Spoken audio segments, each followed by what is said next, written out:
It's time to start tampering. Yes, the spring transfer portal window will open here in a couple of weeks, and there are absolutely zero rules to govern that, exactly what you can do and exactly what you can't do. So now is the time to start looking for those spring portal prospects.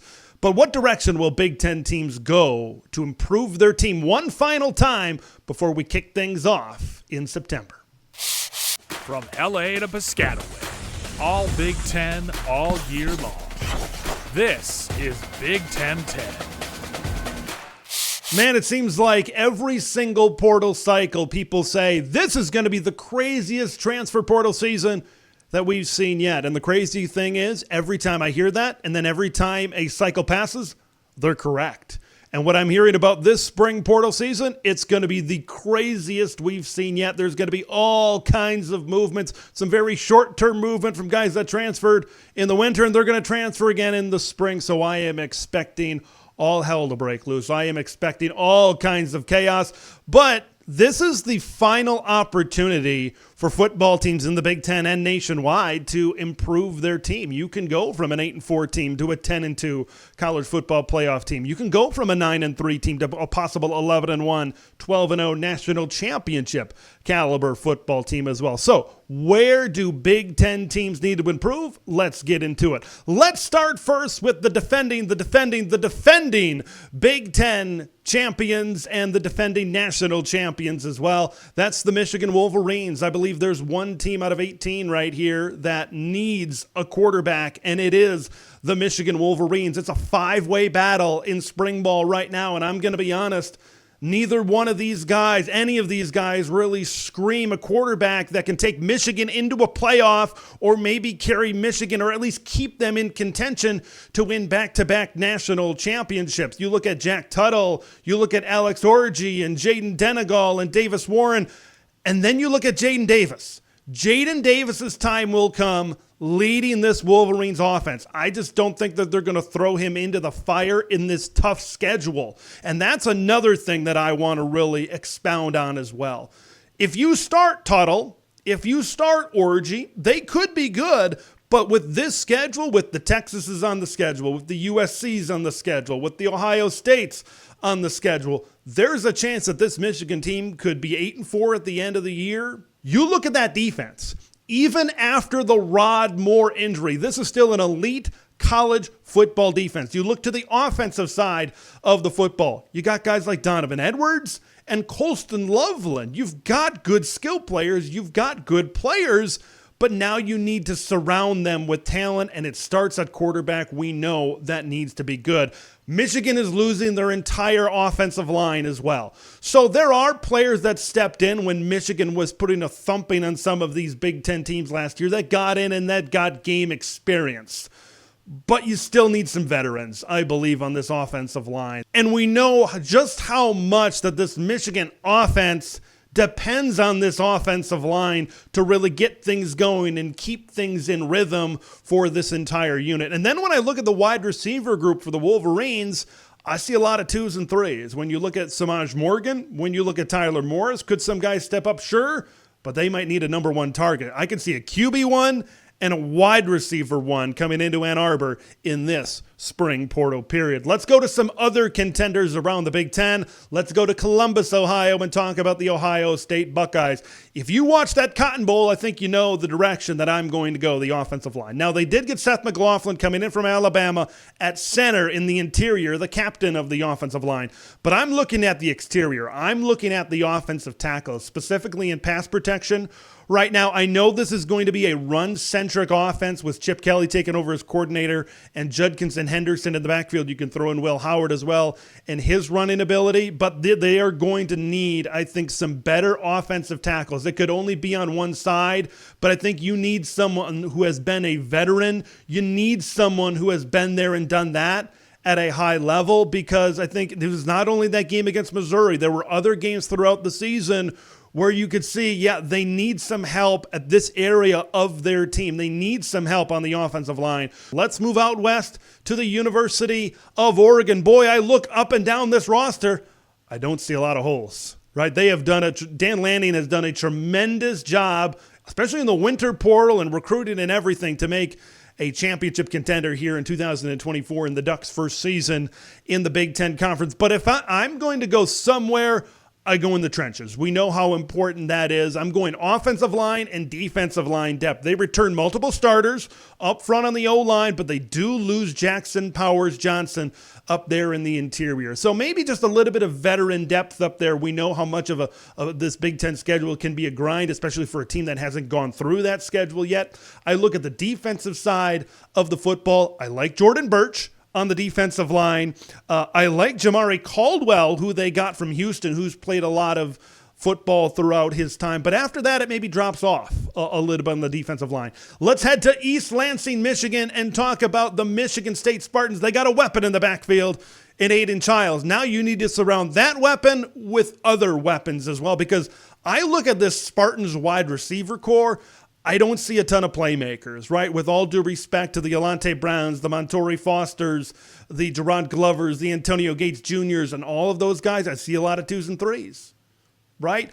How about a number one guy? Go into the spring portal, be a number one guy, sell the opportunity to play with a weapon like Aiden Childs as well. And then you need to protect that weapon. You need to protect that asset. I think they need to get a little bit better and deeper on the offensive line as well. Let's move over to Lincoln, Nebraska. I'm actually moving to the defensive side of the football. I think they've done some good things in the winter portal at wide receiver and running back, but for the spring portal, I'm going to defense. There's a lot of different pieces I think that could end up in different spots by the time we hit week 1 for Nebraska, but I'm looking at linebacker depth. Javin Wright, John Bullock returned. They were up in the top 5 in this team in tackles last season, but once you get past that, it drops off a little bit. I'm very curious how they shift guys around. You see a lot of defensive line, linebacker hybrids, those rovers, those defensive backs, those safeties that are bigger that can come up and play linebacker as well. They could shift some things around to create some of that linebacker depth as well, but going to the spring portal and grabbing a really good linebacker could be an option as well for Nebraska. Boy, it's crazy that I'm talking about linebacker as maybe a spring transfer portal need here, but Penn State, okay, because Abdul Carter is moving to the defensive line. Curtis Jacobs is moving on to the next stage of his life. So now they got Kobe King and a lot of unproven guys right now at that linebacking core. That Penn State defensive line is going to be menaces up there with Abdul Carter, Danny Dennis Sutton, Zane Durant, and others up front. So you're going to have another great D line to worry about in Happy Valley, Pennsylvania. But when I look at the next 2 levels of that defense, there's kind of a lot to replace here for Tom Allen and the Nittany Lions. So if they can get a transfer linebacker and maybe a defensive back, specifically at corner with some experience.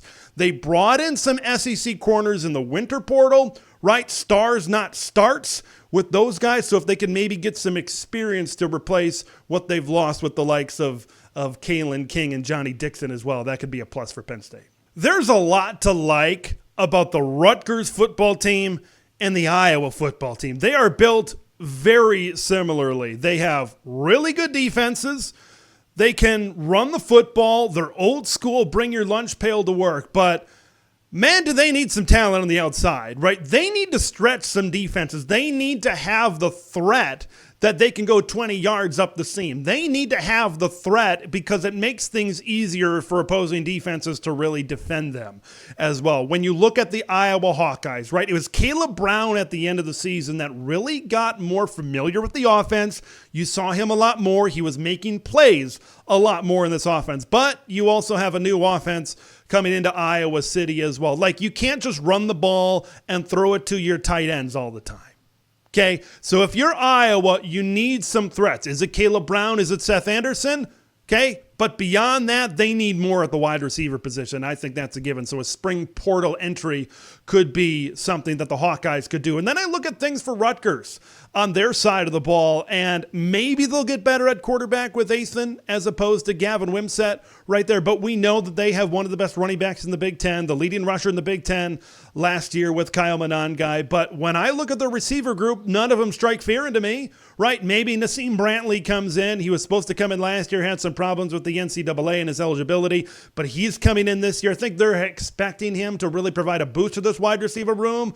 But when you look at guys like Christian Dremel and Chris Long, right? Those are short yardage guys. None of them really strike fear going over the top. And you need that ability to stretch the defense for both Iowa and Rutgers. And for the Hawkeyes, we know what happened with Caden Proctor, really shoring up that offensive line with the protection on the outside, specifically protecting Cade McNamara. He relies, and I think this offense really relies on having some good 5 guys up front, and adding that extra tackle could really complete what Iowa has. Let's move to the secondary. Minnesota and Northwestern need some help, and maybe for different reasons. This was a Gopher defense that really took steps back defending the pass last year. There were times in certain games where teams were able to move the football up and down through the air on them this past season. They lose Tyler Nubin at safety. Look, you got Justin Wally at corner, who's a good player. Beyond that, I think they need some more veteran leadership, maybe specifically at safety for Minnesota to really shore up that back end as well. When I look at the Northwestern Wildcats, you lose Garnet Hollis, you lose Rod Hurd, you lose Jaheim Joseph, you lose a lot of those good secondary and coverage guys that was on this Northwestern defense last season. Outside of Koko Azima, this is a team that does not have a lot coming back in the secondary. And I know Northwestern isn't exactly a big portal program, but you got to think that they need to go out and get some veteran coverage help. Illinois and Purdue are in very similar situations right now. That Purdue wide receiver room was completely decimated. Ain't nobody left, right? They filled some of those roles with a couple of Georgia guys coming in, C.J. Smith and Dylan Morissette coming in, but that's a lot of stars, not starts so far. So getting a veteran wide receiver that's been there and done that, maybe a top target for Hudson Card right now, could really help them out. They need to keep on stacking that up. Just because you got 2 guys right now doesn't mean you need to stop there. I would highly expect them to go after more weapons in this pass game as well to help Card out, to have him have a really good season this year. And then you look at Kydron Jenkins no longer there, and then you look at Nick Scorton, who went off to Texas A&M. They need to shore up that defensive line. You've got good players in the other levels of your defense. Yanni Karloftis in the linebacker group. Of course, Dylan Thieneman in that great freshman season that he had last year as well. So shoring up front could help. And then when you look at Illinois, they're losing Isaiah Williams, they're losing Casey Washington, and maybe most importantly, they're losing wide receiver coach George McDonald is headed over to the SEC. So they need to try to backfill some of those wide receiver holes. The more I look at the USC Trojans, especially on defense, the more excited I get. And Trojan fans should continue to get excited about this football team as this offseason really goes along, because Danton Lynn was able to really turn this thing around in 1 year. You got a good amount of transfers that came in the winter portal. You look at Kamari Ramsey, you look at John Humphrey coming over across town from UCLA, which should help their secondary, which was not good in coverage. Okay, but you need to keep on building in the linebacking core on this defensive line. You've made some good additions in the winter portal, but we know what they were on defense. If they continue to bring in good players, right, their NIL collective is really kicking into gear right now. It would not surprise me to see USC add a couple more starters in the spring portal as well. That offensive line, right? Caleb Williams was running around a lot last year. Okay, Miller Moss is not the hero ball run around type, so you're going to need to be better in pass protection. You're going to need to be better on this offensive line. They feel good about one side at tackle, but what about the other side right now? There may be a few questions as it pertains to the Trojans. How about the school that Danton Lynn came from? UCLA. When I look at the Bruins on the offensive side of the ball, I see some pieces. I see some decent pieces. Ethan Garber has shown flashes at quarterback. TJ Harden was a good young running back. You look at J. Michael Sturdivant and Logan Loya coming back into this team. I feel decent about their offense, but it's all about rebuilding this defense. And this is an opportunity right now for Deshaun Foster. He was an extremely late hire in this coaching cycle. This is an opportunity to put his fingerprints on this program. So, yeah, they got to try to rebuild that defense as much as they can, and I think that's going to be a big focus for the Bruins right now. But I'm very just intrigued to sit back and watch to see what a Deshaun Foster team and what his roster building is going to look like going forward. Let's go up north along the West Coast. And let's talk about the Washington Huskies right now. I'm starting to like what they build around at the skill positions. You look at what Jed Fish and Brendan Carroll bring in their offense as well. That seems to mesh together. Will Rogers, and then Cam Davis and Jonah Coleman in the backfield. Jeremiah Hunter is a good transfer coming over from Cal. Giles Jackson. I like what they got at the skill positions. Most of the other stuff they need to build around, specifically the trenches. They had a Joe Moore award-winning offensive line completely gone. You had some good players that were able to bring pressure on the defensive line. Gone. Players like ZTF and Braylon Trice. And we know how important the trenches are in the Big Ten Conference right now. Washington needs to rebuild up front. I don't think this is a team or a conference where you can throw it around 40 and 50 times a game and win 8 or 9 games. You're going to need some physicality. You're going to need to win some battles in the trenches, and that seems to where Washington needs to go after. Let's go to another team on the other coast that needs some help in the trenches, the Maryland Terrapins. This is a team the last few years that could have won 8 games in the regular season, could have won 9 games in the regular season if they would have had better play on the offensive line and the defensive line as well. You don't have a super experienced quarterback to lean on in Taulia Tagovailoa anymore, whether it's MJ Morris or Billy Edwards or Cameron Edge. No matter who it is, they're going to need more help on that offensive line as well. They have players in the linebacking group and the safety and the defensive back group that can stand out on this defense. But once again, the trenches, that defensive line. This has been a story about Maryland the last handful of seasons. They need to get better in the middle of their team. Going to the capital city of the state of Wisconsin, Madison. This is a Badger team. Their defense is starting to come together a little bit, but they need to get better up front of their defensive line. They need to find a way to bring more pressure. Early in the season last year, teams like Georgia Southern and others were able to move the ball through the air on this Badger defense. I think a big part of it, well, there were a couple of parts of it. Of course, when you're installing a new scheme, it kind of takes some time to get those growing pains out of the way. But I think another big part, through the whole season, was the lack of pressure. They need to get more pressure. They tackled the linebacker group.